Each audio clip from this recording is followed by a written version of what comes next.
చైనాలో జరిగిన ఒక నిజమైన సంఘటన గురించి మీకు తెలిస్తే నిజంగా షాక్ అవుతారు. అదేమిటంటే, ఒక క్రైస్తవ పాస్టర్ గారిని 12 సంవత్సరాలు జైల్లో ఉంచారు.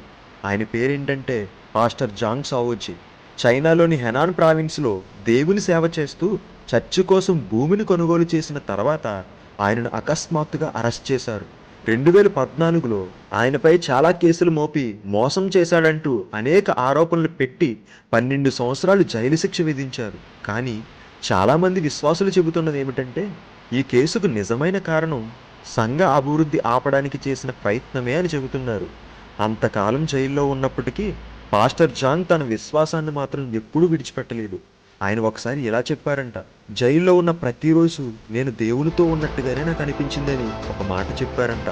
చివరకు 2025 నవంబర్ 16న 59 సంవత్సరాల వయసులో పాస్టర్ జాంగ్ జైలు నుండి విడుదలయ్యారు. బయటకు వచ్చిన వెంటనే ఆయన దేవునికి కృతజ్ఞతలు చెల్లిస్తూ మరియు ప్రపంచవ్యాప్తంగా ఉన్న క్రైస్తవులందరికీ ధన్యవాదాలు చెప్పారు. ఈ గాథ మనకు ఒక గొప్ప సత్యాన్ని నేర్పుతుంది. అదేంటంటే, మనుషులు మనల్ని బంధించగలరు తప్ప మన విశ్వాసాన్ని బంధించలేరు.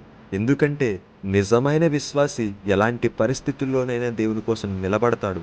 మీరు కూడా నిజమైన విశ్వాసాన్ని కలిగి ఉన్నవారైతే ఎస్ అని కామెంట్ చేయండి. దేవునికి మహిమ కలుగును గాక.